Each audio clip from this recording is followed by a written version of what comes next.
Welcome to another episode of the MMA Lock-Cast. I'm your host, Manpreet, aka MMA Lock of the Night, and your boy on Twitter at MMA LOTN. This week we're going over UFC Vegas 6, which is headlined by Derek the Black Beast Lewis versus the Boa Constrictor Alexei Oleinik. Solid card. We had the cursed card, which was our last one, UFC on Vegas 5, where all sorts of shit went down. Weigh-in day, we get 3 fight changes. The day of, we get Gerald Mearshart testing positive for COVID. And then obviously pretty much as Kevin Holland was just about to walk out, Trevin Giles passes out and has like a nervous breakdown or something. And that fight gets called off as well. So we get from 11 booked fights all the way down to 8. So that one was pretty shitty. And I feel really bad for a lot of the people that play DraftKings out there because I'm not sure what they really did to compensate people that were affected by the last minute pullout, because that's just unfortunate. I'm sure there was a lot of people that had a lot of exposure to Kevin Holland and that probably fucked up the majority of their lineup. So very unfortunate for them there. But luckily I don't really fuck with DraftKings, so there's not too much of a worry on my end. Maybe one day I will, when I'm able to dedicate a little bit more time to this. I will look into the DraftKings side of things. I know it's profitable for some of my friends, and there's so many opportunities for you to really cash in there. But we'll see. I need to dedicate the proper amount of time before I can really get into DraftKings. So if you guys are waiting for that, keep waiting. It's going to come. I'm not setting a time frame on it or anything like that. So just stay tuned. That's all I'm going to say. All right, before we get into the actual breakdowns for this UFC on Vegas 6 card, let's go over my last card, which was the Shabazian and Brunson card. And man, was it a goodie. The streak continues. Let me get into the picks first, and then we'll talk about the streak itself.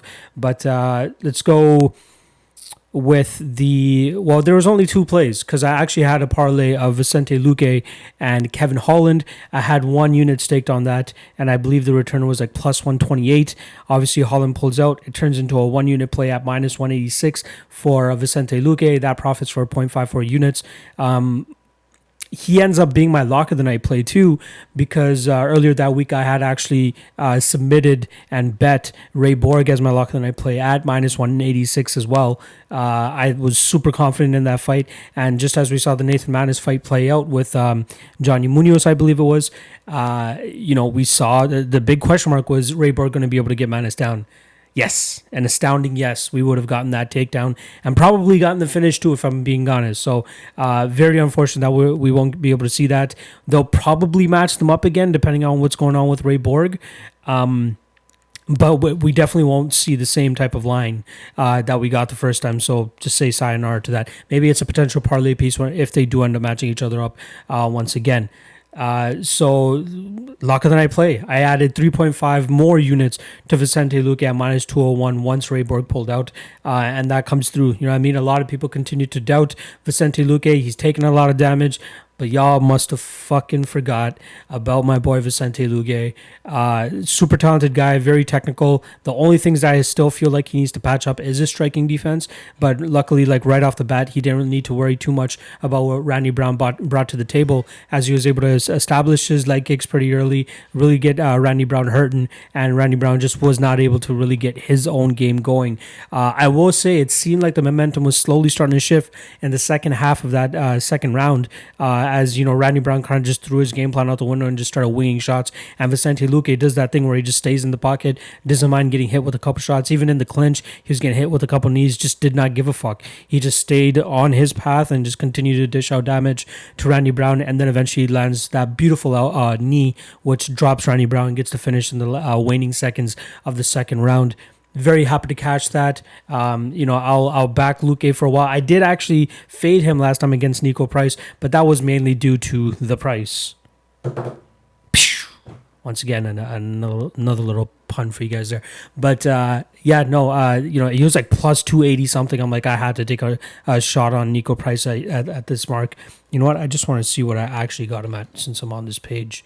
Nico Price plus 255. So, still a good line. I think I bet a little bit on him to win inside the distance as well too, but that was untracked.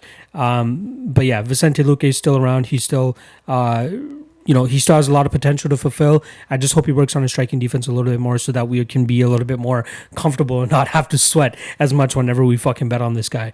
And that brings us to the main event, which was also my dog of the night play. I had a total of 1.5 units on Derek Brunson. 1 unit at plus 257, and then 0.5 units at plus 304.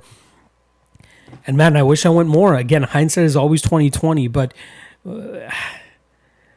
you know what? The Edmund backers and lovers, and apparently people that are calling me haters of him. I'm not an Edmund hater at all.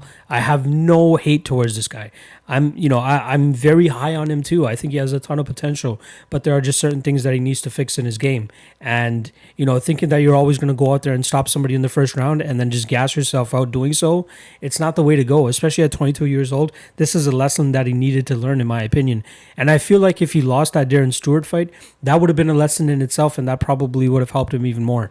But here he is, loses to a veteran, a guy that's established in the division, and yeah, I even cashed on the round 3 untracked. I did tweet out the bet slip, but I did cash plus 2,200 on Derek Brunson to win inside the third round. So it happened. Man, it was close, though. Let's talk about that. It was very close to being stopped in that second round. They probably should not have let Edmund go out in that third round. Luckily for me, he did, and then Derek Brunson was able to end it pretty quickly after that. Thankfully, cashing that plus 2,200 ticket for me. That was great. So yeah, big one for Derek Brunson. A lot of people counting him out. I just wasn't seeing again, when you see something so evident in terms of Edmund's lack of cardio, especially in the second and third round against Darren Stewart, you got to think that's still initial until you see it actually corrected. And we did not see it corrected after that Darren Stewart fight, and we still haven't seen it corrected in this Derek Brunson fight. So I'm still gonna have that little bit of an asterisk on Edmund. I want to see who he faces up and next, like what they kind of give him and how they feed him, and then kind of bet the fights accordingly. But yeah, this was a great spot for Derek Brunson to go out there, pull off the upset, and establish himself even more in that middleweight division. But for us, we cashed a total of, what is that? 4.09 units on Derek Brunson alone, and we ended in the card at plus 6.37 units for 106% ROI. Love it, love it, love it. We're on a 5-event winning streak now. It's been absolutely going nuts. The last 2 events alone was over 13 units of profit. Only lost 2 bets, which was a total of 1.2 units. But we've just been absolutely murdering shit. And I have no intentions of slowing down. I mean, this upcoming card might be a little bit lighter in terms of the betting, but I still feel like there's solid value. And some of the line movement that I've seen since I've finished doing the breakdown videos is mind-boggling to me. Absolutely mind-boggling. So maybe you guys can pick it out as you guys go through these breakdown videos that I have coming up. All right, so like I said, very successful UFC on Vegas 4 event, or UFC Vegas 5 event, I should say. And that brings us right into UFC Vegas 6, which, again, there are decent fights sprinkled throughout it. We get to see if Weidman, is truly shot. He goes in against a decent opposition against Omari Akhmedov. Darren Stewart versus Maki Pitolo should be a great fight. I love me some Julija Stoliarenko. If you guys had not seen her last fight in Invicta, do yourself and go watch that fight. I know it's 5 rounds. Totally fucking worth it. Just saying. Gavin Tucker versus Justin Jaynes is a great fight. Laureano Staropoli versus Tim Means is a great fight too. The return of Nasrat Haqparast. Let's see how he rebounds off that loss to Drew Dober. Andrew Sanchez against Wellington Turman is a good fight too. And Youssef Zalal, trying to be the fighter of the year in 2020, comes out for his 3rd straight UFC fight within 6 months. The guy is staying busy. Good for him. All right, before we get into these breakdowns, I just want to remind you guys, all these breakdowns are dropped early. As soon as I finish hitting record and stop, I upload it onto my Patreon, so the Patreon subscribers have first dibs on it. They can sink their teeth into it first and make the plays that they feel they're comfortable with after hearing my analysis. And not just early access to the breakdowns, but they get access to all my official picks. I have a best bets and props article that I dropped for you guys that has a ton of gems on it, including that plus 2,200 round 3 Derek Brunson win that I'm hoping some of my patrons actually, tailed on that too. But there's a ton of things that I hope to add to that Patreon as well. It's growing day by day. I am very, very happy and very, very proud of the of the base that I've managed to establish there and the amount of people that are hopping on it. I hope to continue that growing, and hopefully that will allow me to, break the chains of my 9 to 5, so I can do this a little bit more full time for you guys. Get these breakdowns out even earlier. Put a little bit more content on there, and hopefully get into DraftKings too. That would be something cool to add to the Patreon over there. It's only $5 a month, super fucking cheap. You're helping a brother out. You get a ton of value for that $5 a month. If you guys are so inclined, head on over. I have all the information in the description below. And apparently YouTube is like my biggest way to reach Patreon members, because a lot of people who are on the Patreon already came through just from watching my YouTube video. So I appreciate you guys for watching as always. And I appreciate you guys even more if you guys hop on the Patreon. All right, I'll shut up about the Patreon now. Let's get into actual breakdowns for UFC Vegas 6. Irwin Rivera versus Ali Al-Qaisi. We got -200 on Rivera, +170 on the UFC newcomer Qaisi. I might be absolutely butchering that name, but I apologize. The over-under is currently at 2.5. The under is +160. So starting off with Qaisi, who's making his UFC debut, coming over from Abu Dhabi, I believe it is. He fights out of Jordan, but he's been mainly fighting in Brave CF, Phoenix FC, which is another organization out there, as well as Desert Force, I believe, is another one. But yeah, mainly over there in the Middle East. He's put together a record of 8-3. Wasn't able to find tape on his last 4 fights, so I didn't have too much to work with. The only fights that there were tape or was tape readily available was against guys that were, not really the most proven. The most recent fight I believe we have is for a guy named Juarez Dia, who has gone undefeated since he lost to Qaisi. I'm still skeptical of the level of competition that he faced at the time that he faced it as well. He made his pro MMA debut in 2015, and he's racked up about 11 fights in that amount of time in 5 years. That's not too bad. But what seems to be his kind of go-to is his jiu-jitsu. He's quite active when he's on his back. He's always trying to go for arm bars or sweeps, or he loves his guillotine. He has a couple wins by guillotine choke. Some of them kind of skeptical too. Whenever you see so many guillotine chokes on a guy's record, you got to wonder, is his choking game actually that fucking good? Or is just his opposition that bad? And unfortunately, I know none of the guys that he's faced in the past, so it's kind of very sketchy for me. So to make a confident read on this fight is going to be very difficult. Irwin Rivera, on the other hand, we know he's fought, legitimate competition, fighting over in Titan FC. He was the champion over there as well. Even his last fight before the UFC against Danny Sabatello, that guy looked like a great wrestler, had a legit team. I believe it was American Top Team in his corner as well. He's fought good guys.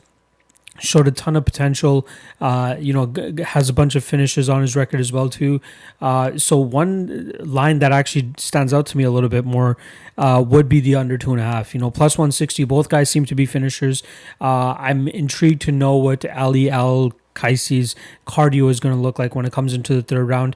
His last 2 fights have been a decision victory for him, or decision victories for him, but again, against skeptical competition, I just don't know how good those guys are and exactly what those fights look like. Rivera trains at Sanford MMA, which used to be Black Zillions, headed by Henry Hooft, and he has a bunch of all Kamaru Usman, Gilbert Burns, and all those guys that he's training with. So he has high-level training partners, has high-level competition that he's fought in the past, or high-ish level competition that he's fought in the past. Obviously had that short notice fight against Giga Chikadze last time around. He took that a weight class above and literally a couple days notice, and obviously lost that fight via decision. He just got completely outstruck there. But now here he is, fighting at his legitimate weight class, 135 pounds. That's where he was a champion over at Titan FC. So we'll actually see the real Irwin Rivera in this fight. With Ali Al-Qaisi, again, there's too many question marks to make a legitimate read here. He could be the real deal. His jiu-jitsu could be like that nuts that he's able to catch guys in just weird guillotines or just whatever, submission arm bars and stuff, right? So it just makes me hesitant to want to put money on this fight. To be comfortable enough to pick a side here is crazy to me. The only thing I would entertain is under 2.5. Plus 160 is quite intriguing. You know what I mean? Both guys have a ton of finishes on the record. Let's just get the legitimate number in terms of finishes. So 6 out of, you know what? No, let's just do it all. What am I doing? All fights. So 6. So 8 finishes or 8 fights have gone to a finish out of 14 for Irwin, and for Ali, it was 5 plus 1, 6 out of 11 fights. So just over half for both guys in terms of what their finishing rates are or getting finished rates are in their fights. So plus 160, not too bad in my opinion. So I like. I'm going to take Irwin Rivera to win this fight by second round TKO. I think he just puts it on him a little bit more. I think he stays out of the bad, guillotine positions. He showed he did get taken down in the first round against Danny Sabatello, but after that was able to stuff all of the takedowns that was coming his way and pretty much take over with his striking. Kind of expecting the same thing here. If Ali's game is jiu-jitsu game is not the highest of levels, he may be able to get Rivera down, but is he going to be able to secure one of those submissions? I'm going to say no. Again, I think Rivera just trains with a lot of good guys that will help him get ready for anything like that. And if they were watching any of the tape, they see that Ali really likes to pursue submissions. So hopefully that's a part of his game that he's worked on a lot. But yeah, I'm going to take Rivera to win this fight by second round TKO. And the plus 160 on that under 2.5 is hella appealing. So if you do want to have a play on this fight, again, you can't be confident in Qaisi because there's just not enough legitimate tape out there on him unless you have access to those last 3 brave fights that he's had on his record. But yeah, I'll go with Rivera to win this fight by second round TKO, but the under 2.5 is probably where the best bet will lay. Youssef Zalal versus Peter Barrett. We got minus 325 on Youssef Zalal, plus 265 on Peter Barrett. Let's start off with Peter Barrett, who's making his UFC debut after being successful on the Dana White Contender Series back in 2019. He defeated Sang Hoon Yu, who seems to have a lot of potential himself, but just had a very poor management of his gas tank. And I think the X factor of being on the Contender Series and going out there and wanting to get a spectacular finish really, showcased how it can have an effect on a fighter. I think with better, gas tank management, Hoon Yu could be a very, very tough opponent for a lot of people. Even in that third round when he seemed to be gassed because he had already blown his load in that first round, he was still throwing strikes, he was still remaining active, but Peter Barrett did a really good job in terms of clinching up with him, pushing up against the cage, and kind of just winning the fight through control. Youssef Zalal, on the other hand, in his last fight against Jordan Griffin, we saw him get pushed up against the cage, kind of similar to how Hoon Yu was on the Contender Series fight with Barrett. But he did a really good job of digging underhooks and getting off the fence as soon as possible, and start dishing out his own damage and really start to take control of the fight. So I don't think that Peter Barrett can really lean on that this time around. He's going to have to rely on his striking a little bit more, but I think that Zalal probably has him beat there too. Barrett is a very well-trained fighter too in terms of who's in his corner. It's normally Mark Delagrati as well as Joe Lozon. So, a Boston guy out there just doing very good on the MMA scene, but I think that this might be a little bit more than he can handle at this point in his career. With that said, I think minus 325 is still a bit of a huge gap. I think that it's a little bit too wide, considering I still need to know a little bit more about Zalal. He seems like a fighter with good potential, probably the better jiu-jitsu game here, more aggressive, has a better point fighting style as well too when it comes to the feet, and does a good job of getting out of bad positions. He never really settles when he's on the ground. In the last fight against Jordan Griffin, we saw a couple times where Griffin did get the takedown, but Zalal was very, very successful in terms of getting back to his feet and dishing out his own damage to kind of nullify the takedown that Jordan Griffin had landed. I find it hard to believe that Peter Barrett's going to be able to keep up with Zalal. Say what you want about Peter Barrett's heart, so he might be able to, remain durable here and actually survive the 15 minutes. But I do think that Zalal will always get the upper hand in most of the exchanges. I could also see a point where Zalal does lock up a submission at some point, but I believe the durability of Barrett might be able to be a little bit better here. I have gotten burned in the last two Zalal fights by betting the under 2.5. The Austin Lingo fight as well as the Jordan Griffin fight. I thought both matchups, would produce some sort of fireworks that would lead to either a submission or a TKO. However, that was not the case in either of those cases. Here against Barrett, I just don't feel comfortable with it. It seems like Barrett goes for more so of a safe approach when he's trying to get the victory, or when he really gets pushed to his limits. Whereas Zalal, he does look for the finish pretty much at all times. Even in the Lingo fight, even in the Griffin fight, he's always fighting for submission at any point of the fight.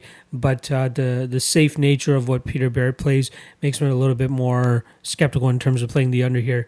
However, I do think Zalal wins this fight. I think he outpoints him here. Again, there is a possibility of a submission.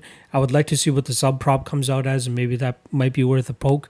But I'm going to take Zalal to win this fight by decision. I think he outpoints Barrett on the feet. He's going to be the slightly faster one. He's going to have more cardio, and he does a good job of getting out of bad positions, something that Barrett's past opponents kind of have faltered at. So I'll go with Zalal to win this fight by decision. I do think the line is a little bit wide.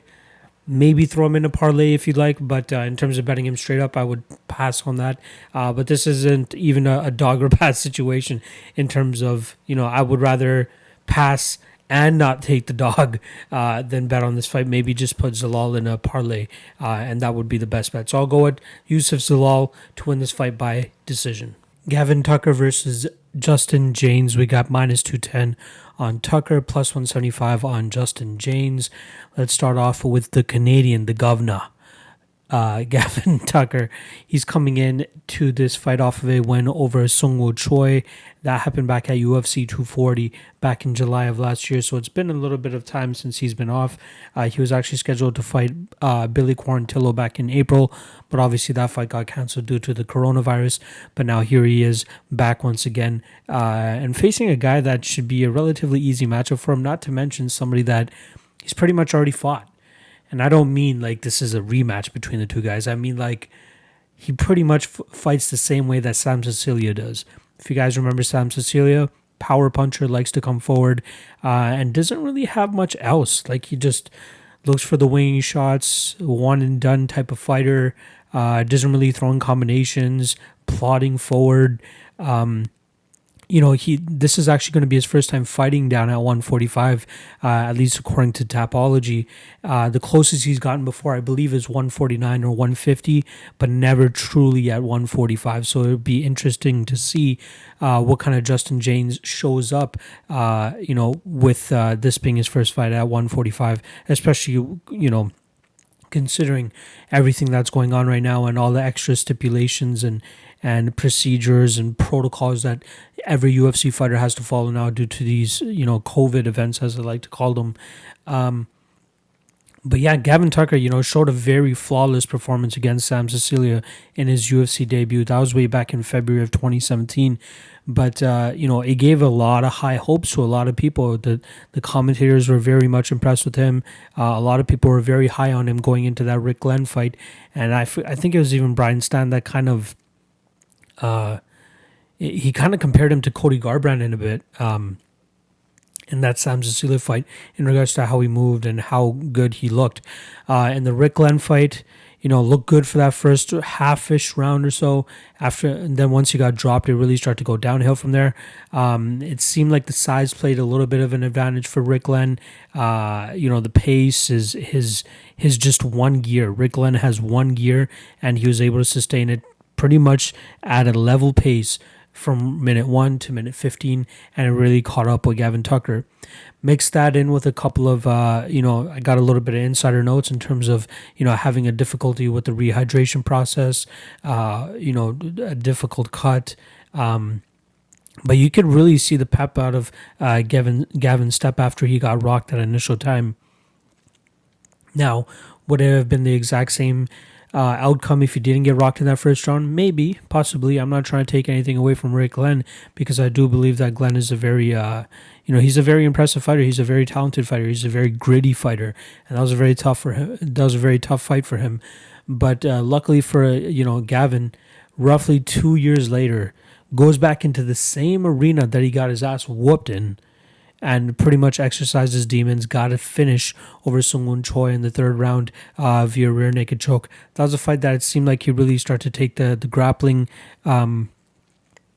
a grappling heavy approach, where he was going for wrestling, he was going for the takedowns, he was going for, taking the back, trying to get positions. He is a black belt under Renzo Gracie and Pete Martel. He is a high-level jiu-jitsu player, even though in that first UFC fight that we saw of him, he put on a striking clinic against Sam Sicilia. Now, I believe his best path to victory is kind of taking the Sam Sicilia approach. A lot of leg kicks, a lot of in-and-out movement. I feel like we're going to see Justin Jaynes really throwing out a lot of air here. The kids, Justin Jaynes is he's very experienced. This is going to be his 21st MMA fight. This will be the 12th for Gavin, or the 13th for Gavin, I should say, at least professional-wise, if we're talking that way. But another saving grace here for Gavin Tucker is the fact that this is going to be the first, opponent that he's fighting roughly around his size in his last 3 fights. Rick Glenn and Choi both came in at 6 foot. That's pretty tall for a guy, for Gavin to fight. And, Gavin is only 5'6" with a 66-inch reach. Justin Jaynes 5'7", so it's not too much bigger. And again, he's coming down in weight, so he might be a little bit stronger than Gavin. But I think the technical side of it all, the striking, the grappling, all that stuff is going to be in Gavin's favor. With the line being around the -200 range, I love it. I think it's a perfect spot for Gavin to go out there, get his second win in a row. Again, he can take pretty much any game plan style that he wants. I feel like the best path to victory for him would be to just, keep kicking, maybe even switch up from the leg kick to the calf kick. I think that would really render Justin Jaynes immobile and really take the pop off of his shots. And I truly think that if it wasn't for Jaynes knocking out Camacho the way he did last time around, Gavin Tucker would be a much heavier favorite here. Jaynes is just not... is just not a high-level opponent, in my opinion. I think Gavin Tucker runs through him, if I'm being honest. The fight before the UFC for Justin Jaynes, I believe it was against a guy named Brandon Noble. Nope, sorry. That was the second last fight. James Warfield Lane and then Brandon Noble. But both of those fights, WXC 75 and WXC 78, that's a small fucking cage. And, that probably would benefit, like if this fight was taking place in that cage, it would highly benefit Justin Jaynes. And even though this is the smaller cage at the UFC Apex, it's a lot bigger than what Justin Jaynes was fighting in the WXC. So, that cage definitely played a little bit better of a setting for Jaynes to be able to go out there and get those knockout finishes. Brandon Noble was doing pretty well in terms of like sticking and moving, leg kicking, really making Justin Jaynes whiff. But it really came down to the cage just being far too small for him to be able to implement that type of game plan over 15 minutes. And again, this is still the smaller cage in the UFC Apex, but it's nothing like the WXC cards. Go back and watch. I'm sure you can find them on YouTube, or if you're on Fight Pass, they're on Fight Pass as well. Go back and watch the Brandon Noble and Justin Jaynes fight. That cage is fucking small. Like you could almost jump from one side of the other, one side of the cage to the other. It's insane. But the Apex cage is definitely bigger, and I think it'll be enough room for Gavin to stick and move. And again, even if he wants to mix in the takedowns there, I think his jiu-jitsu is going to be good enough to possibly submit Justin Jaynes here. So I like Gavin Tucker a lot here. I think this is a tailor-made matchup for him. The -200 range is beautiful. And yeah, I like Gavin Tucker. I'll probably say to win by second or third round submission. I don't know if Justin Jaynes will have the cardio to really deal with the pace and pressure and output of Gavin Tucker. And yeah, he has gone to a decision before, and yeah, he's gone 5 rounds against Troy Lamson in the past, but this is a different level. Gavin Tucker is going to put it on him a little bit more. He'll make him work more, and I think that it's just going to be too much for Jaynes. So I'll go with third round submission for Gavin Tucker, and I'm looking at somewhat of a flawless performance here from him. Andrew Sanchez versus Wellington. Turman, we got minus 155 on Turman and plus 135 on Andrew Sanchez. It seems like the line is slowly starting to close a little bit more. Opened at plus 130 for Andrew Sanchez, got down to plus 110, and now it's back up to plus 135. Let's start off with Andrew Sanchez. He's coming off a loss to Marvin Vettori in a fight where he was a pretty sizable underdog in that fight, and for decent reasons. I get it. Marvin Vettori is a really big guy, had the superior striking in that fight. Sanchez was just not able to keep it. Pretty much be able to keep it close in the stand-up realm. We already know that Sanchez's game is revolved around the grappling and wrestling, and if he's not able to get his opponent down, he struggles quite a lot in terms of being able to secure rounds and obviously secure victory after that. This time around, fighting Wellington Turman, who's not as big of a guy as Marvin Vettori. I think his takedown defense won't hold up against Andrew Sanchez's takedowns in wrestling. So I believe this is a fight that Sanchez can drag to the ground. But he is going to have to be careful. Wellington Turman is a high-level jiu-jitsu guy as well. Has some submission finishes on his record. Threatened Carl Roberson a lot in that fight too. It was unfortunate that he wasn't able to get the finish in that fight because he needed it to get the judge's decision. The Marcus Perez fight, he did decent on the feet. Tried getting Perez down a couple times as well too, to try to implement his game there, but wasn't completely successful. Still got the decision victory there, but we've seen him more successful in prior fights in terms of implementing his grappling. Now here, I think he's going to have a lot of trouble getting Sanchez down, so he might need to, rely on his striking a little bit more. But I don't think he has as good striking as Marvin Vettori or past opponents of Andrew Sanchez to really give Sanchez too much trouble on the feet.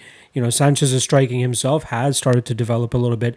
He showcased a little bit of it in that Marvin Vettori fight, and even though he lost in that fight, I don't think his stock really dropped massively. Again, he went into that fight as a huge underdog, and still, address some of his issues from some of his past fights. Something that I've tried doing in the past couple Andrew Sanchez fights is picking his opponent to win in the third round.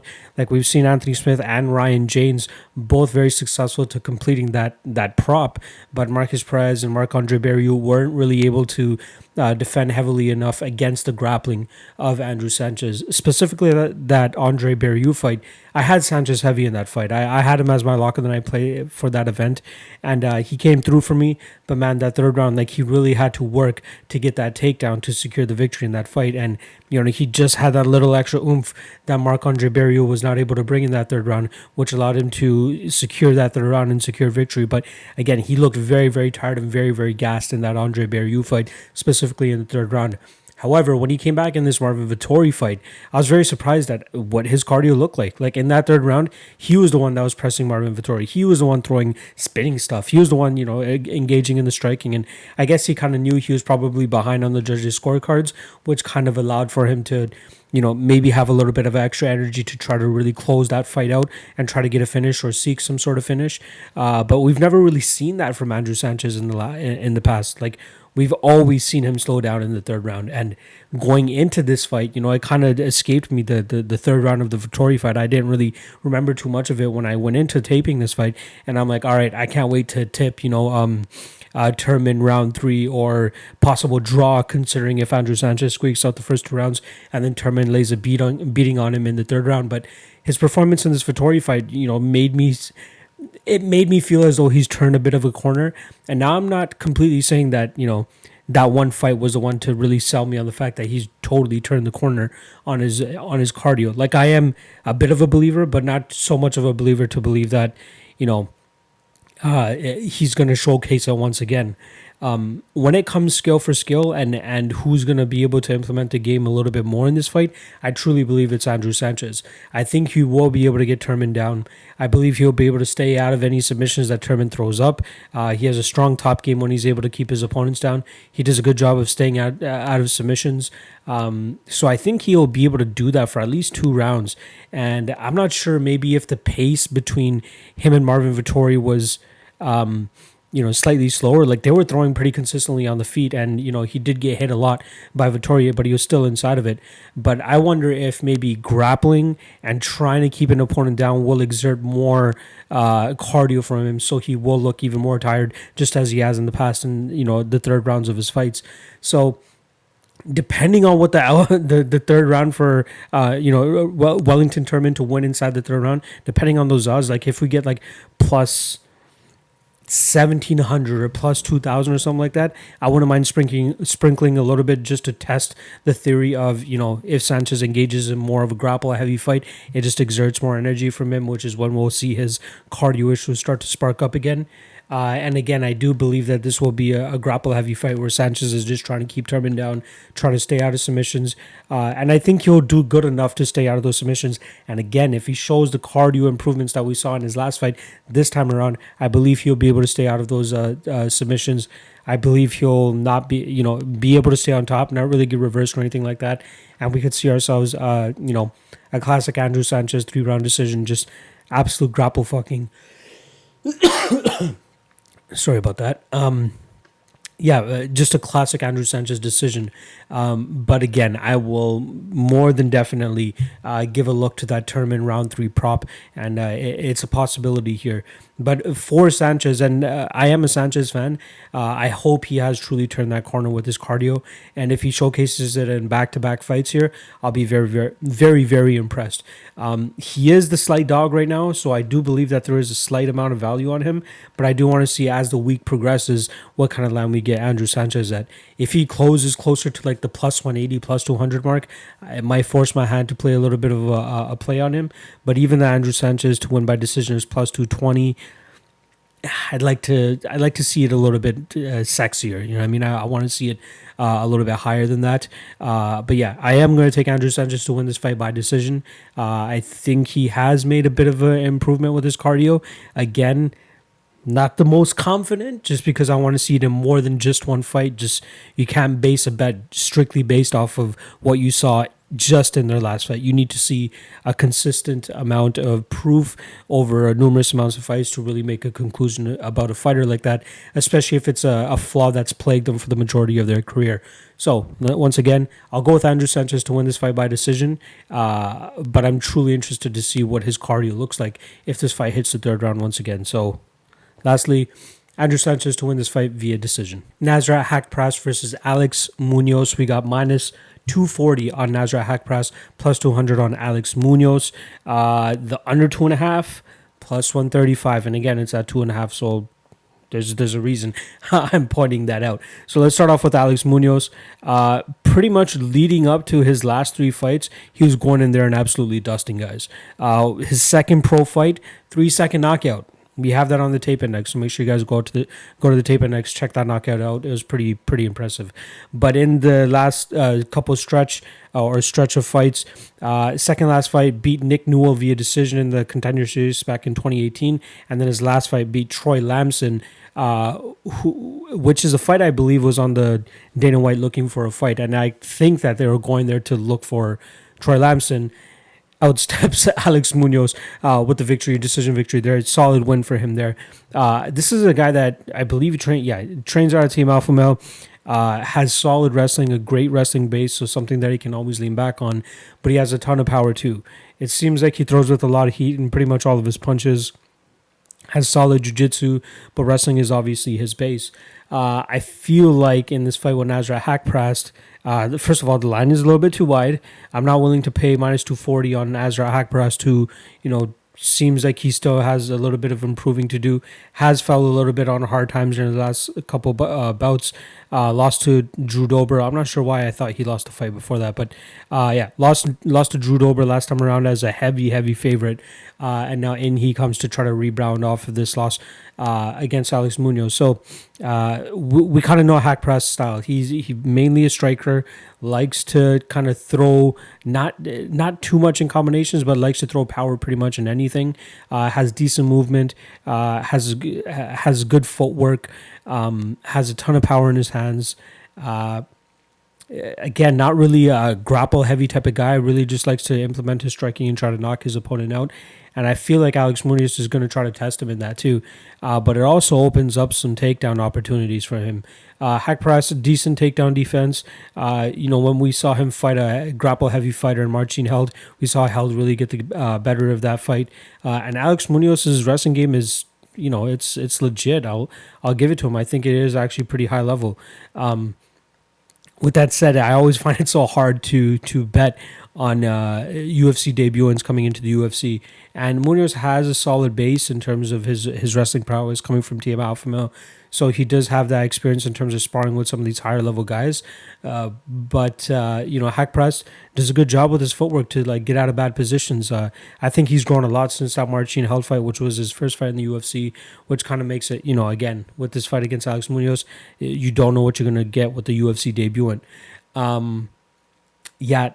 I like this under 2.5 because I believe that Haqparast will be able to keep it on the feet, which will allow Munoz to really open up his striking, showcase his power as well. So at one point, we'll see one of these guys connect on the other, probably Rock the guy follow up with either a submission or punches. But I think both guys are very, very capable of finishes. So Munoz has gotten 3 straight decisions. Haqparast, on the other hand, 3 decisions in the UFC, but before that, just finish, including his last 2 fights where he finished and then got finished. So I think the under, it's the reason it's at under 2.5 is the fact that Alex Munoz has gone to a decision the last couple times, but you can't always just bank on kind of wiki capping these fights where you're just like, all right, this guy went to a decision 3 times, more than likely this fight is probably going to go over. Look at the styles of both of these guys, and I believe with the style of both of these guys, it's going to turn into a slugfest. Both of them have power, and I truly believe one can hit the other. I believe Nasrat will be the slightly more active guy on the feet, and he'll be able to be the one that initiates that power and lands that power. But again, I don't feel comfortable betting him at minus 240. I think the line is a little bit wide. I am going to pick him to win this fight by second round KO, probably even first round KO. But plus 200 on Munoz is not bad value. If you believe that he'll be able to implement his grappling, he can make it interesting. But I do like Nasrat in this fight. Not confident enough to parlay him either, to be honest. I want to see how he rebounds from that devastating loss to Drew Dober last time around. But if there is a bet on this fight, it would probably have to be the under 2.5 because I do believe there is some value there at plus 135 or even better than that. So final pick, I'll take Nasrat Haqparast to win by second round KO, but I do really like the under 2.5 on this fight. Tim Means versus Laureano Staropoli. We got plus 115 on the Dirty Bird, minus 135 on Staropoli. Let's start off with Tim Means here. He's coming off a loss to Daniel Rodriguez last time around where he got clipped a couple times and then got finished via standing guillotine choke. There was just no way he was getting out of that choke. He's alternated losses over his last couple fights. Had tough losses to Nico Price and Daniel Rodriguez in fights where he didn't look that bad leading up to the finishes. He's always good, and it seems like his chin issues are starting to come up a little bit. But thankfully here, I don't think he has much of a knockout threat to worry about in Laureano Staropoli. Staropoli is more of a volume, flashiest striker that likes to throw, enough shots to win him pretty much the rounds and win him a decision. And Tim Means kind of likes to do the same thing, but with a little bit more aggression. My concern here with Tim Means is wondering what he's going to come into this fight looking like. It's another finished loss that he's coming in where he sustained a lot of damage. Got rocked and dropped a couple times in that fight before getting choked out. He came back pretty strong in the Thiago Alves fight after he got finished by Nico Price. And that was also a fight where he broke his leg or broke his femur or whatever it was, something with his leg, because after Nico Price dropped him, he fell in a very awkward position. He was back roughly, 9 months later and then beat Thiago Alves. But obviously Thiago Alves is a completely different fighter in 2020 than he was in 2013 or 2009 when he got that title shot against George St. Pierre. Here, Tim Means fighting another young up-and-comer, 9-2 Staropoli, only lost to Muslim Salikov in the UFC, and then he had another loss earlier on in his career. But since being in the UFC, beaten Hector Aldana, beaten Thiago Alves, and now, again, most recently lost to Muslim Salikov. But this is a tough fight for him. He's coming in as a slight favorite here. I get it. A lot of people are going to think that Tim Means is on the way down, but I truly think that Tim Means still has a little bit to offer. Stylistically, like I said, this is a very good fight for him. This is a fight that he could easily win. He might be better in the clinch. I think he has the better jiu-jitsu game as well, too. So if he wants to mix in his chokes, he could probably be successful there. I wouldn't be surprised to see Tim Means go out there and go about it in a grapple heavy way. He's going to be the bigger guy here, too. In terms of size, we're talking 6'1", 71.5-inch reach for Laureano and Staropoli, 6'2", and then 75-inch reach for Tim Means. Yeah, this should be a very entertaining fight as long as Tim Means' chin isn't like completely shot and completely gone, kind of like Chris Weidman. I think he still has a lot to offer in these fights. Again, he's doing pretty well in these fights before getting caught and then, getting finished or whatever it is. So his skills are still there. It all depends on his durability.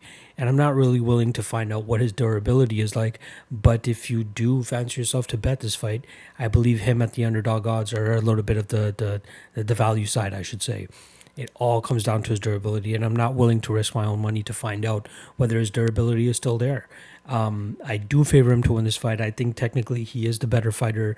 Again, he may be up there in age in terms of being 36 years old, but I still think he has enough in the tank to kind of stop this, this young up and comer. And again, even though Staropoli lost his last fight against Salikov, who himself is also 35, 36 years old. I still think he has a ton of potential, but this is a very tough fight for him and the Dirty Bird, Tim Means. I like Tim Means to win this fight. I think he's going to get the better of the exchanges. I think he's going to have the higher output. And I don't know, I just have an inkling that he's going to go about this in a grappling type of mindset. I think he goes out there, tries to get Staropoli on the ground and start to work some of his submission game and some elbows from the top.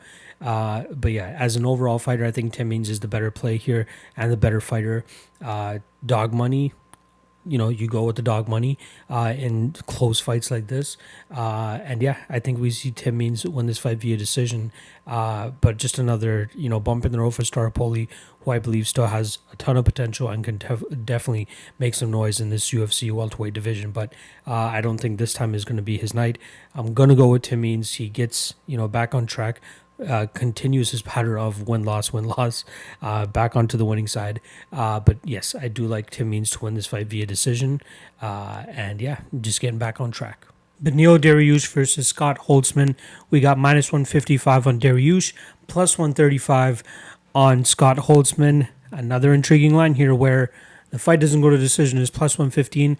More than likely, this is going to drop at 2.5, which means the under 2.5 will probably be around plus 130, plus 140 or something like that, and that's a line that definitely intrigues me here. So let's start off with Beneil Dariush. I actually had him as a lock of the night play last time around when he fought Drakkar Klose, and man, did he make that fight a lot closer than I was hoping it was going to be. He was close to coming to the finish in that first round with that rear naked choke.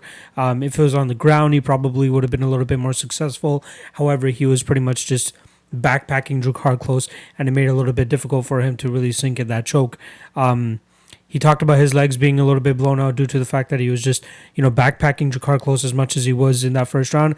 But in that second round, he got tagged a couple times by Drakkar Klose, which brought out the monster in him, and he just started throwing back, landed the better shots on Klose, and then closed the show.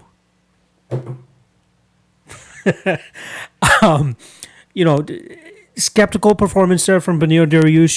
He needs to really get fights to the ground to be able to secure the finishes. His striking is obviously ever improving as his UFC career goes on, but unfortunately for him, the time is slowly starting to click the other way. He's 31 years old, so he's still technically kind of in his prime, but the amount of damage and his striking defense has looked recently is a little bit skeptical. Scott Holtzman, a guy that could probably land on Beneil Dariush here. I think that his hands are going to be a lot smoother, quicker. He's going to be a little bit better with the in and out movement. I hope Dariush is kind of working on his striking defense, but he could definitely eat the canvas in this fight. I think that we could see Holtzman be a lot more successful on the feet, and Dariush is really going to have to drag this fight to the ground to be able to get to be successful and possibly get a finish. I'm so split on this fight. You know what I mean? And whenever you're split on a fight, you're thinking that it's probably going to be minus 115 each at a pick'em. But plus 135 for Scott Holtzman, not bad. Being this far out from the fight, I'm still trying to figure out whether I'm going to play Scott Holtzman. But the other line that's going to be very intriguing to me, like I said at the top of this breakdown, was the under 2.5. I think both guys have finishing capabilities. I think Dariush could absolutely sub Holtzman, even though Holtzman hasn't been subbed yet in his professional MMA career. But Dariush is just another level of jiu-jitsu compared to his past opponents. And as well as the MMA experience that Dariush brings to the table is just much more than a Holtzman's faced in the past. But again, it's hard to overlook the Scott Holtzman striking advantage here, at least in terms of being the quicker, faster fighter with a lot more pop on his shots. Holtzman kind of fought a similar fight in his last fight against Jim Miller, where Miller just as good jiu-jitsu as Dariush, I'd say, but Dariush probably has the advantage right now just due to his youth and his age and being a little bit more in his prime. Dariush definitely has the better striking than Jim Miller at this point as well, too. And he did crack Holtzman a couple times, so Dariush could absolutely crack Holtzman here, too. But I think it would be much safer for him to play this fight on the ground. It's so tough to pick a side here. I am going to start to side with Holtzman here. And again, something else about the Jim Miller fight. He was the one kind of pressing the fight for the majority of it, where Jim Miller kind of had his back against the cage. And I'm not sure if Dariush would be accepting of that type of position. I think he'll be the one moving forward, which opens up a lot of countering opportunities for Holtzman, in my opinion. I'm not sure if Holtzman will be able to pressure him as much as he did in the Jim Miller fight, but I do feel like Dariush would have a better chance of being the pressurer and not the pressuree, if you guys understand that. But I do I do think that Holtzman can crack Dariush's chin and put him away compared to what Drakkar Klose was not able to do. But again, the most intriguing line here will be the under 2.5 whenever that drops. And instead of picking Holtzman, I would rather cover both outcomes in terms of whether Dariush gets the submission or if Holtzman gets a knockout. I would much rather play the under 2.5 compared to the Holtzman straight line. It's tough for me to see how Holtzman really goes 3 rounds of beating up Dariush without potentially finishing him. But I could also see a situation where Dariush, really grapple fucks Holtzman, maybe doesn't get the submission and potentially wins a 3-round decision. So if anybody's going to win a decision here, in my opinion, it would probably be Dariush. I see the takedowns being a little bit easier for Dariush later in the fight, but I do think that it's not going to take more than 12 and a half minutes for one of these guys to get a finish. So I'll go with Holtzman to win this fight by KO. But it's too close of a fight. The under 2.5 is probably the best way to go here. Yana Kunitskaya versus Julija Stoliarenko. We got minus 235, heavy steamed minus 235 on Yana Kunitskaya and plus 195 on Julija. This might even be at plus 200 by the time you guys get this recording. But we're seeing a lot of steam on Yana. So initially she opened up at minus 175. We're getting her around, then she got up to about minus 120-ish. And now she's down to minus 235. And I think the steam is going to continue. And I don't necessarily agree with this team. So let's start off with Yana. Like I said, she's coming off a loss to Aspen Ladd last time around in a fight where when the fight was on the feet, she did a decent job in terms of keeping her distance, using her kicks very well, and pretty much outpointing Aspen Ladd, not by a large margin, but she was showing her strength when she was able to control clinch situations, not for a long period of time either, but, she Russian champion in terms of Muay Thai, kickboxing. She has a lot of good technical aspects of her game that are very, very impressive. However, when it really comes down to a fight and really, when you're trading in the pocket or when you're, I should say when she is trading in the pocket and when she's really in a firefight, it really gets tough for her. And you can kind of see it in her reactions when she's like flinching on some shots. Again, technically, she's a very sound fighter. She uses her kicks very well. The one issue I did find with her kicks at times is that she allows her opponents to kind of catch them and then, end up tripping her. I could definitely see Julija go that kind of way here where she, uses the kicks as a way to kind of get this fight to the ground. Kunitskaya not too bad off of her back. We saw her, achieve victory against Tanya Evinger, even though that was a little bit skeptical in terms of Tanya was, you guys know the whole story. Tanya was kind of pushing off Yana's face with her foot, and she was told that was illegal. Clearly, it was a legal technique. However, ended up, causing Tanya Evinger to eventually tap to a submission via armbar. But after that, they had a rematch, and then Evinger came back and beat her by rear naked choke pretty much in the next fight. And then since then, she won one. Yana won one fight in Invicta. She came into the UFC pretty much as a hazing to get beaten by Chris Cyborg, and she actually headlined that pay-per-view as well. That was a pretty weak card, if you guys remember that. Then she racked off 2 straight wins against Lena Landsberg and Marion Renault, and then most recently got beat by and finished by Aspen Ladd in December at UFC DC. But Aspen Ladd came out with a fire in that third round, dropped Yana Kunitskaya and just never let up, and eventually got that TKO finish due to strikes. And she was looking decent in that fight. She held her range very well. And this is a prime spot for her in terms of going out there and just out kickboxing Julija Stoliarenko. With that said, I was kind of impressed with Stoliarenko last time around, and she kind of fought like a mobile punching bag in terms of, the girl that she was fighting, Lisa. I just want to get her name right, Lisa Versosa. She cut her up with a huge gash with this beautiful elbow in the third round, I believe it was, and she just started pouring blood after that. Very bloody fight. You can tell what kind of fight it was just because the blood for that, pretty much from that third round, all of it was in the middle of the cage. That fight was pretty much them just coming in with exchanges, hitting each other a couple times, then backing off. Then coming in with exchanges, hitting each other and backing off. It was insane the amount of damage they were dishing out to each other. And I loved the use of elbows from Julija as well. Anytime that they would close the distance, she would throw an elbow first, and she would throw them in combinations too. Maybe not the most technical, but they were efficient and they were effective. They worked very well against Lisa in that fight. Again, this is a fight that Yana could absolutely go out there and outpoint Julija by just, pretty much fighting from the outside. And the weird thing is Yana is deceivingly tall, or seemingly tall, I should say. But she's not. She is, in terms of size, she's only 6. 5'6". What am I talking about? She's listed at 5'8". I believe on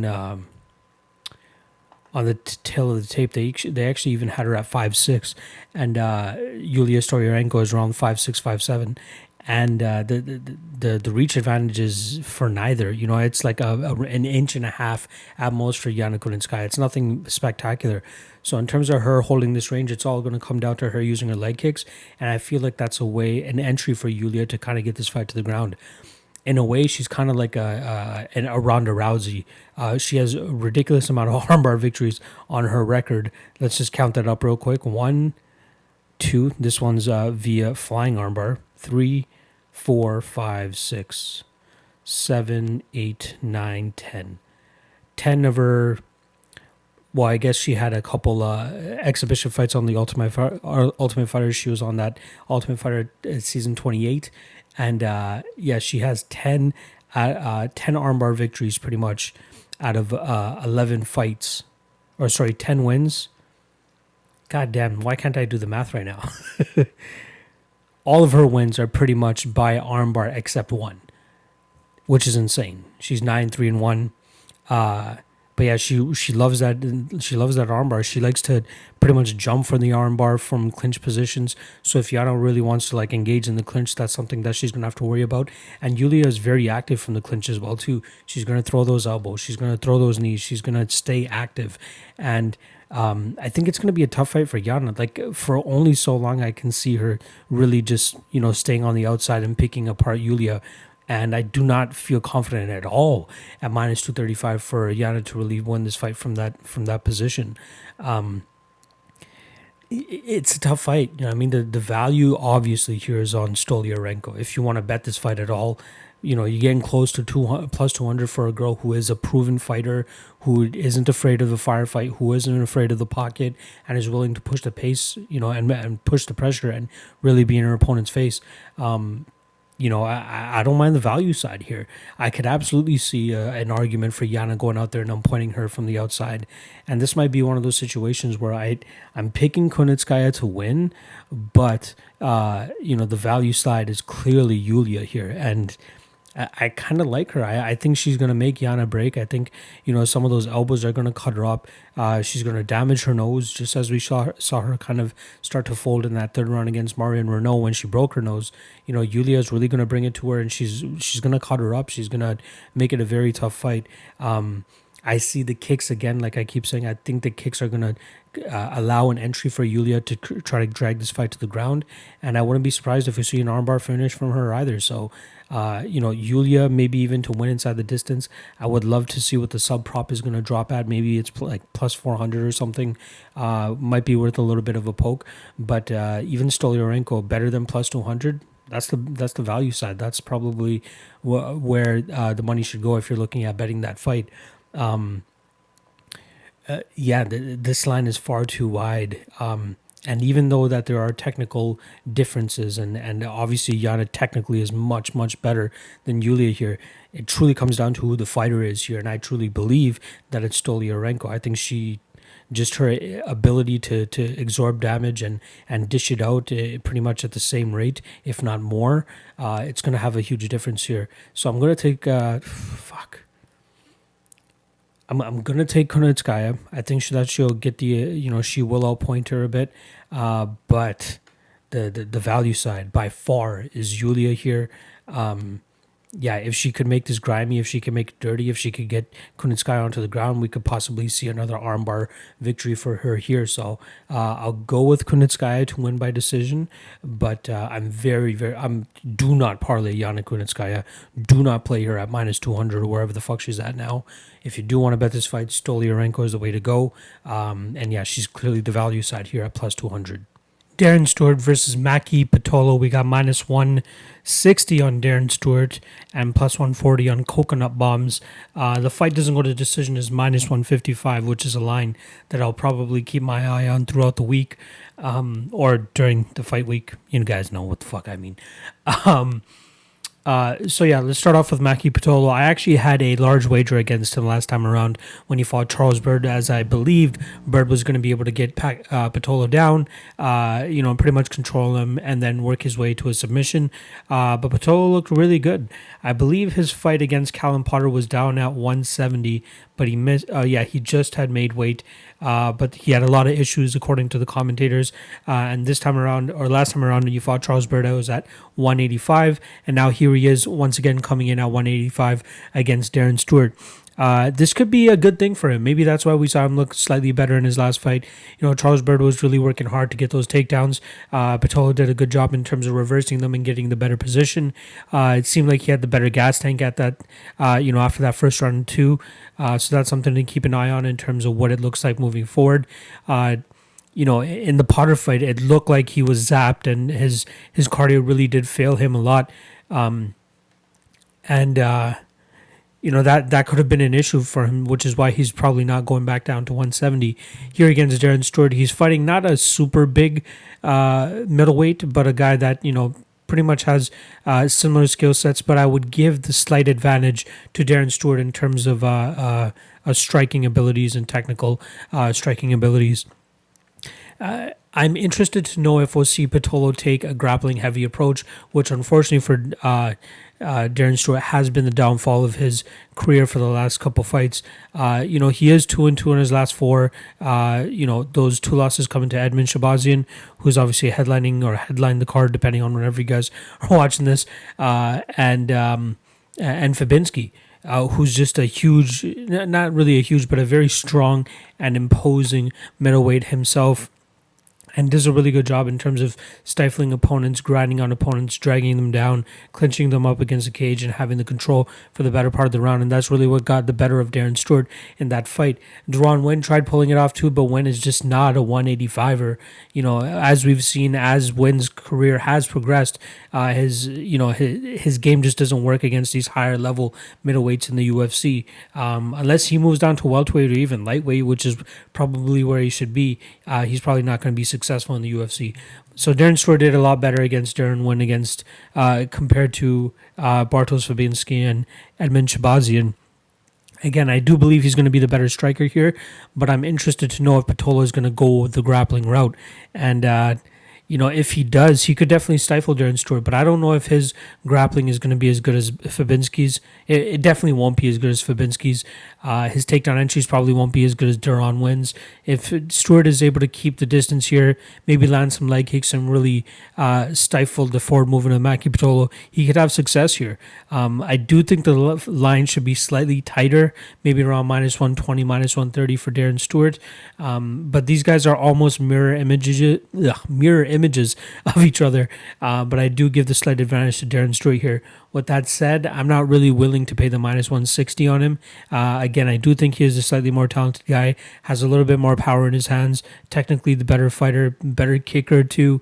But the downfall of both guys has been the grappling. So it's going to come down to, either who has the better fight IQ in terms of implementing the grappling and really making this a grindy, dirty fight, or whoever the better technical striker is. If both of them can let their ego slide and succumb to the fact that one of them is going to have to go to the grappling. I do believe if somebody's going to go to the grappling first, it would be Pitolo, as I do see Stewart having success. And then if this fight does go on a little bit longer, I'm interested to see what the gas tank of both of these guys look like, mainly Maki Pitolo. I do believe that they will set this over under at 2.5, and if so, the under 2.5 is a little bit intriguing. I'd like to see what that number is. If it's in the plus 150, plus 180 range, I'd consider it. But considering that the fight doesn't go to decision, is minus 155, it will probably be around a pick 'em minus 110, minus 115 for the under 2.5. If that's the case, I'll probably pass on this fight all in total. But I would give the slight advantage to Darren Stewart here. So I'm going to pick Darren Stewart to win this fight by, let's say, second round TKO, third round TKO. But very tough fight to pick. Would be more comfortable betting on Darren Stewart if this line was a little bit closer to a pick'em. But since it doesn't seem like we're going to get that, regardless, I'll still go with Darren Stewart to win this fight by second round TKO. Chris Weidman versus Omari Akhmedov. We got pretty much a pick'em line here. A little bit of action coming in on Weidman as the week goes on. Minus 115 for Weidman, minus 105 for Akhmedov.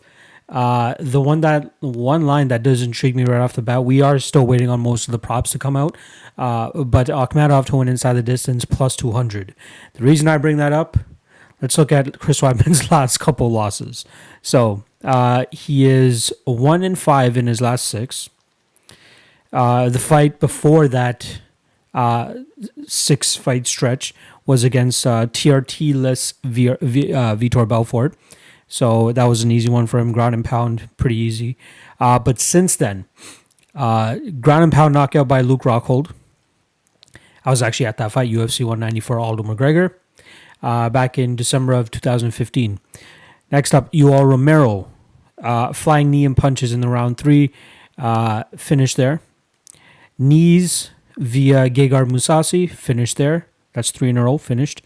Comes in there, beats an undersized Kelvin Gastelum that, after looking at his record now, in terms of his middleweight run, probably not the most impressive. You know what I mean? So Weidman goes out there, dispatches of him, even after an early scare in that first round where he got dropped pretty much right at the end. Ends up coming back, implements his wrestling, implements his size, and then eventually finishes Kelvin Gastelum in that third round via arm triangle choke.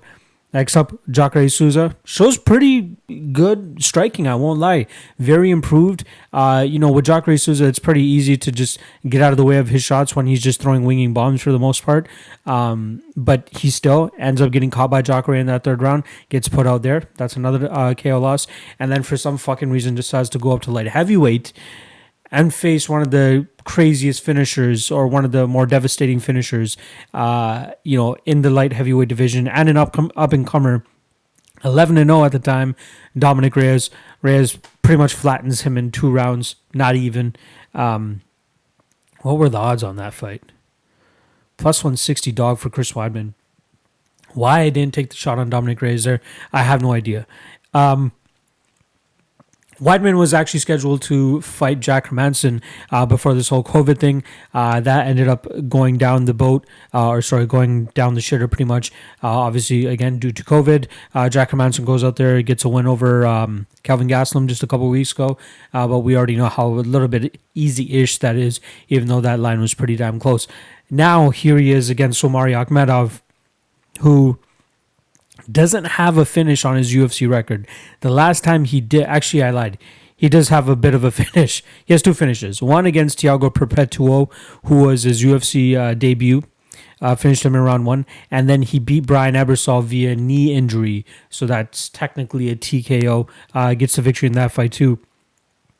Got finished twice by Sergio Moraes and Elizeu Zaleski dos Santos, back-to-back third-round stoppages, which really, for me personally, really made me question what his cardio was like. And we do see it, throughout his fights where he does seem to slow down a little bit in that third round. You can take the old like Joe Rogan adage of the muscles needing so much oxygen and him being as fucking muscularly bound as he is, he's gonna tend to gas a little bit sooner. Not gonna lie, I was kind of impressed with him in his Zach Cummings and Ian Heinisch fights. Both fights where I believe I probably picked against him, harping on his third round cardio and. It always comes back to bite me in the butt because he keeps fucking pulling it off. He keeps, winning either the first 2 rounds or doing good enough in the third round to not be stopped and actually pull off the victories there. Here against Chris Weidman, you got to believe that the wrestling is going to be a little bit of a wash. The cardio advantage, you would have to give a slight advantage to Chris Weidman. Knockout power, got to go to Omari Akhmedov. I feel like it's been a while since we've seen Akhmedov get KO'd, close to 4 years now. And I find it hard to believe that Chris Weidman's going to go in there and knock him out. So what I see here is actually like, if Weidman shows the striking that he did in the Jacare Souza fight, he should be fine. I feel like the wrestling will be a wash, so we don't really need to worry about who's going to have the wrestling advantage here. If anything, I think the cardio will allow Weidman to have a bit of a grappling advantage in that third round. But, it's just so fucking hard to trust the chin of Chris Weidman. Like, we can talk about last week, like the Brunson fight. Brunson has had chin issues in the past, but he's been pretty far removed since that fight to really say that he has a legitimate chin issue. Edmund Shabazian landed some good shots on him, yet he was still in the fight. With Chris Weidman here, one of those bombs from Omari Akhmedov could absolutely put him into trouble. We saw him land a couple bombs against Ian Heinisch, which really slowed the movement of Ian Heinisch in that fight. It did definitely have an effect on Heinisch. It didn't put him out or drop him or anything like that, but it did make him think twice. And I'm not a believer in Weidman's chin yet, and it's so hard to comfortably put money on him. Now, if his chin was fine, I would even line Weidman here at minus 200, minus 250 even. Again, striking advantage, output advantage, wrestling being a wash, cardio advantage. He has all the traits to beat Akhmedov here. But, and I don't normally, this fight is a no bet for me. It may be a no bet. But I don't really like to pick a guy whose only real path to victory seemingly is that knockout punch. And I feel like that's kind of what it is for Akhmedov here. Maybe he has a bit of an advantage at the beginning with his wrestling, but I could see Weidman doing well with getting back to his feet and defending against those. And if anything, that's just going to make Omari more and more tired, which should make him more vulnerable in the third round. But, Weidman must have learned a solid lesson over the last couple fights where, you can't really count, you got to wait till the final bell is done before you can really start to taper off on your discipline when it comes to the striking defense. And man, I'm so torn here. Like, again, skill for skill and all that stuff, you kind of got to go with Weidman. But man, he's 36 years old. He's kind of getting up there in age. How old is Akhmedov? 32. So Akhmedov has a slight age advantage, if you want to call it that. 6 foot 73 inch reach for Akhmedov, and we got 6'2", 78 inch reach for Weidman. So obviously he's going to be dealing with a bit of a size discrepancy here as well. So, fuck. I'm gonna go with Akhmedov. I feel like he will land a bomb, and I feel like he will put Weidman out. I'm just so scared of Weidman's chin and durability at this point in time. It's so hard to just confidently put money on him. You know what I mean? I don't know how you can go out there and be comfortable, even at the line that he's at, and even if he was an underdog or even a slighter underdog. I don't get it. Like it's hard for me to believe that Weidman's chin is still like 100%. And again, even though Omari doesn't really have any knockouts on his record, I feel like he could definitely pose some problems here and get the finish. So, like I said at the top, Akhmedov to win inside the distance is plus 200. I'm going to wait for that KO line. I feel like it's probably going to be around plus 250, plus 300, and I might poke a little bit on that. I'm not 100% sure yet. I need to see what the line drops at before I'm completely there. But I will say Omari Akhmedov wins this fight probably by second round KO. But man, it's a tough time to be a Weidman fan, and it's an even tougher time to be a Weidman backer. So if you have the balls to go out there and pull the trigger on Weidman, all props to you. But everything I've seen up until this point, he just can't handle the power. And again, even though Omari doesn't really have knockout wins on his record, the guy still holds a lot of power. He's faced some pretty tough guys as well too. Ian Heinisch, Zach Cummings, Tim Boach, Marvin Vittori, Abdul Razak Al Hassan. Kyle Noak was his first fight after his 2-fight losing streak. So, most of these guys haven't been getting finished that often. Tim Boach maybe a little bit more recently. But yeah, Zach Cummings and Ian Heinisch are pretty durable. But yeah, I'll go with Omari to win this fight by second round KO. It's not going to be anything pretty. Maybe he lands like some sort of winging shot on Weidman. But, this is a very winnable fight for Weidman. As long as his chin doesn't get checked, he should be fine. He could win this fight easily by outpointing Omari on the feet. Just straight movement, sticking and moving, not really staying to get punched. But I feel like there will be a point in time where he slips up and Omari lands that bomb and puts him out. So I'm going with Omari to win this fight by decision. By second round KO. Yeah. What more can I say? I feel bad for Weidman at this point, and he's a great guy. I've even had dinner with him one time, but I really hope that he's able to distance himself from these chin issues, and this would be a great way to start it. Maybe eat a couple shots from Omari to show people that he can actually handle some of the some power coming back his way. But again, I think Akhmedov's power will be too much for him, and again, I get it. He doesn't have a legitimate finish on his record, but this is the first time he's fighting Chris Weidman, who has been super fucking chinny over the last little bit, and I just don't trust it. So again, I'll stop at this. Omari Akhmedov to win this fight by second round KO. Derek Lewis versus Alexei Oleinik. This is the main event of the evening, and for some reason, they could have made it the co-main event. We get 5 rounds of this fight, and we probably won't need all 5 rounds. I think we'll only need maybe 2 rounds at most. Minus 600 for the fight doesn't go to decision, so that's just enough to tell you what's up there. Minus 265 for Derek Lewis, plus 225 for Alexei Oleinik. Let's start off with the boa constrictor Oleinik, coming off a solid victory over Fabricio Verdum last time around. The fight before that, he beat Maurice Green via armbar. Old man Oleinik keeps chugging along. He came into that Verdum fight as a pretty solid underdog, goes out there and springs the upset. That's his 59th victory that he had secured there. And now here he comes into a 74th pro MMA fight. 74 fights, and he's at 43 years old. Insane that he keeps going on. But when you're such a high-level jiu-jitsu player like that, it kind of makes sense as to how you're able to sustain a long career. In terms of submissions, 46 submission victories. That's insane. That he's able to achieve all these victories, no matter what's going down. But this fight against Lewis is going to be a tough one. But honestly, I kind of felt like the odds should have been a little bit closer. We know what Oleinik's game is. He wants to rush forward, and then he wants to get you down, and then start to implement his jiu-jitsu game. This fight kind of reminds me of the Mark Hunt fight. Mark Hunt, fish out of the water on his back. But a lot of people thought that Oleinik was just going to get knocked out, wasn't going to be able to get Mark Hunt down. But the opposite happened. Oleinik went out there, got the takedown, got the submission. Pretty straightforward.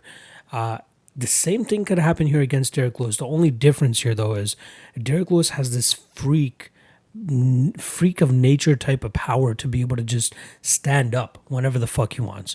Like, there's so many fights in his past where, fighters have taken him down and they've done decent damage from on top, but like, no matter what position they're in, full guard, half guard, side control, full mount, even on their back, doesn't matter.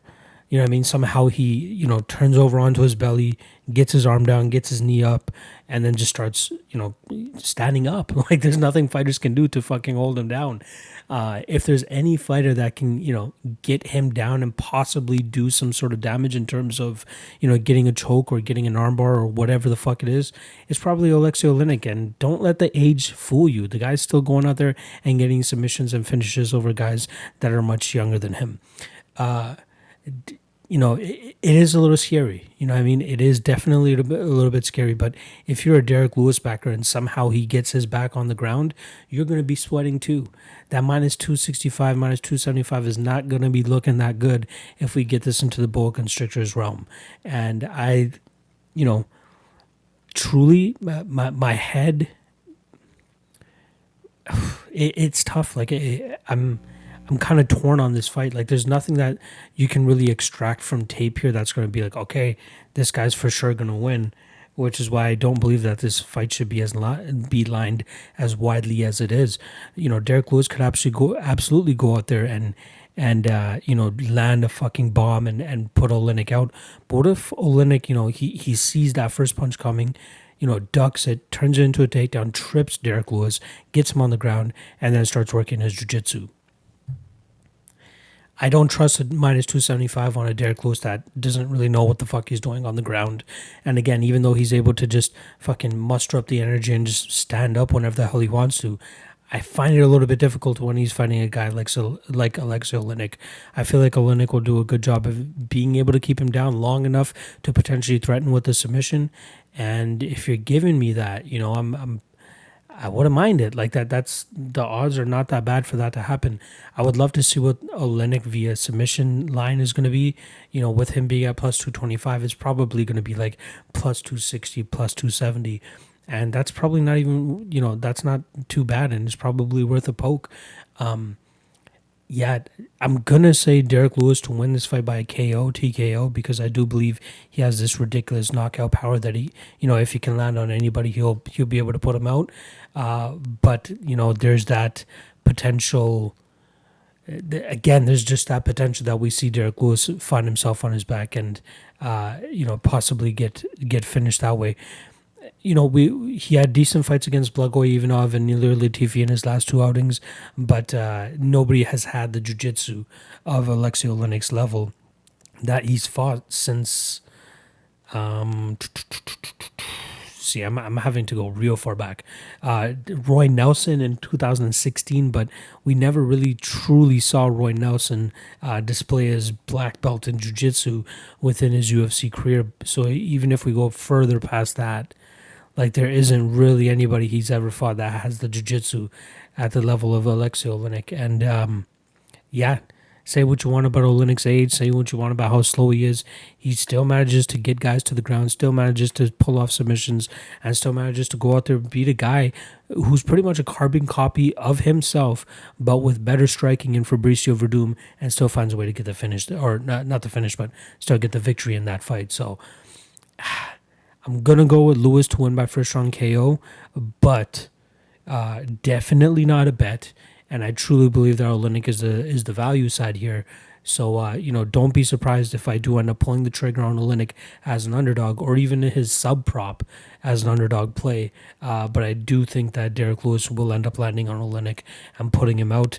The odds just don't suggest a good enough probability or enough value, in my opinion, to really be able to go out there and put a bet on Derek Lewis. So I'm taking Lewis to win this fight by first round TK or KO, TKO, whatever you want to call it. But closer fight than what the odds suggest. And that's a wrap on UFC Vegas 6. I hope you guys enjoyed the breakdowns there. Hope you guys could pinpoint which spots that I'm looking to bet on. But if you guys want to know what I'm actually betting on, join the Patreon. $5 a month to get all my picks. No extra charge on that. Or if you guys just want to go on an event by event basis, you can hit up my website, mmalotn.ca. $20 an event on there. I have 5 and 10 event packages, but by far the cheapest and most effective and efficient and popular way is through the Patreon. $5 a month. Description in the link below. Link in the description below. I totally fucked that up, but you guys know what the hell I mean. And last thing that I want to plug before I get out of here, the tape index. If you like to do the due diligence yourself and watch the tape yourself, it's going to be very hard to find tape on guys like Qaisi and Peter Barrett and guys that are just making their UFC debuts.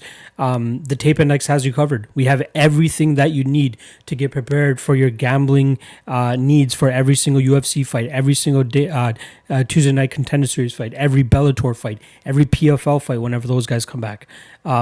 We post it on the tape index, so you guys have all the fights for these fighters on one page. You just click it, bang, whether it's on Fight Pass, whether it's on a foreign website, you guys get to go straight to the fight. So it just really cuts down browsing time. And then we have their Instagrams linked, we have their Tapology page linked, and then their stats page linked as well too. So everything is just on one page. It saves you guys a bunch of time if you guys like doing the research yourself. Very cheap as well too. I believe it's $3.99 a month. Very, very cheap, very much worth the bang for your buck if you do your own research and you bet a decent amount of money. Even if you bet freaking $5 units, you know what I mean? It saves a bunch of time. Again, even if you're at $5, $20, $100 units, you probably have a part-time or a full-time gig too. So why the hell do you want to, browse the web for even longer looking for these just foreign fights when we can just have it all on one page for you guys? Save you guys more time, save you time to, go hang out with your loved ones. Spend time with your kids, you know what I mean? Stuff like that. All right. Tape Index, Patreon, both of those plugged. Good luck on your bets this weekend, and I'll see you guys next week.